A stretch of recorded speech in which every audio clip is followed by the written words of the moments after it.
Hey guys, it's John here from Horror Fiend Reviews. Today is day 4 of the 31 Days of Horror, and today we're going to be talking about Nightbreed. So without further ado, let's get into the review. So this movie is something that I seen completely by accident. Anyone that I've spoke to about some of my favourite horror movies, I've told them this as well. I found this movie by complete accident. I was scrolling through Netflix one day and found this really brightly coloured movie poster. Poderick, don't you fucking dare. This is my kitty. So yeah, my cat decided to join me halfway through filming this. I always need to touch his face. Give me the high five.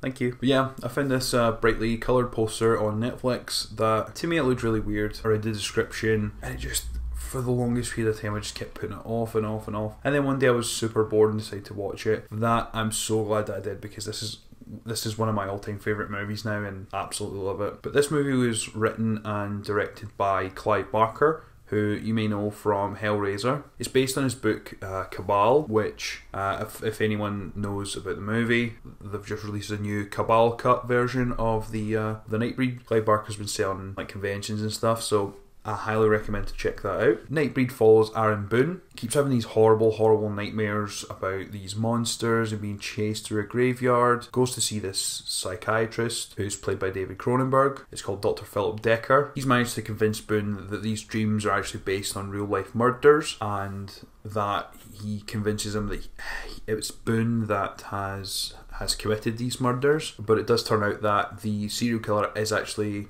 Decker, his doctor, in this like creepy ass mask, which again, that's on the at the beginning of the new intro video if you want to check out that mask. So to try and get him to turn himself in so that he takes the fall for Decker's murders, he gives Boone LSD masked as lithium so that he'll like hallucinate and then end up turning himself in. But before he can do so, he has this like crazy trip and ends up being hit by a truck. So he lands up in hospital. In hospital, he hears this random guy just rambling about this place called Midian, which in his dream, this is the place that he's been dreaming of with all these monsters, this place called Midian. The guy, Narcisse, he tells him that he needs to get to Midian. Boone tells him that he needs to get to Midian, he needs to find answers. He tricks Narcisse into telling him where Midian is. Narcisse thinks that Boone is this messenger who's been sent from Midian to test his faith, essentially. And just after that, Narcisse ends up pulling out these like thumb blades and shows his true face, where he just like cuts all the skin off his head and like down his face and stuff. So it's pretty graphic, but it's really cool. And then Boone runs off, he escapes, goes to Midian, and this is where he meets Kinski and Peliquin. When he finally gets to Midian, he's chased through the graveyard by them. They chase him through this graveyard and back out to the front. He claims that he's a murderer. He's not innocent, but Peliquin can smell the innocence from him, so they know that he's not a serial murderer. And just as he runs out of the graveyard, he's then shot down by Decker and the police. He claims that he sees him with a gun, so he's shot and killed. When they were running through the graveyard, Peliquin actually bites Boone. So after he's shot and killed, he then comes back to life because of this when he's taken to the morgue. So he escapes the morgue and tries to make his way back to Midian. After Boone escapes, he ends up back at Midian, where he's like initiated into like a being, into part of their group. Narcisse, who's already there, he vouches for him, essentially. Boone is then like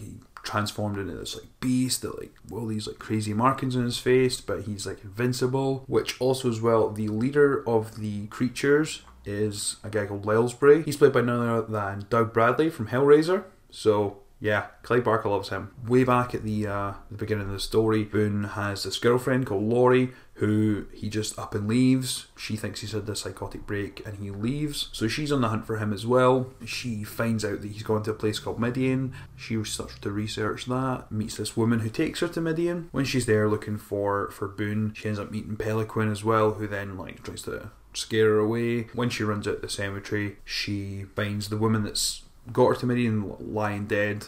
She's been murdered. Turns out it was Decker. Decker then he tries to attack Laurie in order to try and sort of drive Boone out so that he can then kill him, which then Boone can see everything that's happening from down below, runs out to go and try and save his girlfriend. She ends up getting knocked out at some point, and Decker stabs Boone, who then just laughs at him and claims he can't die. Decker runs off. Boone chases after him. Narcisse is... This part's a little weird. While Laurie's lying there, Narcisse gets on top of her and like pulls out his thumb knives and is gonna like cut her, and then when Boone comes back, he hears her scream, so he comes running back to save her. Narcisse is just like, oh, I was just keeping her warm, which was pretty weird to me. I didn't really understand it, but I guess at the end of the day they're all monsters regardless. So the folklore behind the Nightbreed is that they sort of stayed underground, kept out the way to stop from extinction. But yeah, as you can imagine, turns out this big huge ass battle between like this group of vigilantes and the police and like all the demons,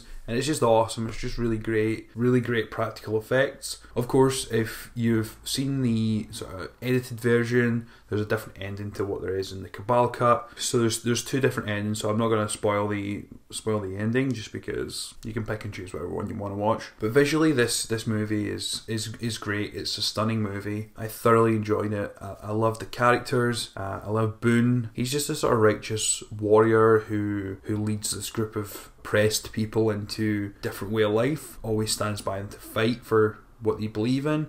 Which, I mean, considering that he's never met these people before in his life, he's only seen them in dreams and stuff. It's pretty incredible from a character aspect. Obviously, David Cronenberg, he's not really an actor, and I've found that anytime David Cronenberg is in a movie, he's not the best at acting. He's very sort of dry, very quiet, pretty deadpan when he delivers his lines, but as Decker, that totally works. But yeah, this is definitely one of the movies that I'd recommend. It's not entirely scary. It's just it's a great movie to watch during the season, just because there's a lot of monsters, a lot of beasts, a lot of great practical effects, a lot of great makeup. But yeah, let me know what you think in the comments below. Have you seen Nightbreed? Have you seen the Cabal cut? All social media links will be in the description below. Don't forget to like and subscribe, and definitely tune in tomorrow for another 31 Days of Horror. But yeah, this has been Horror Fiend Reviews. I've been John, and I will catch you later.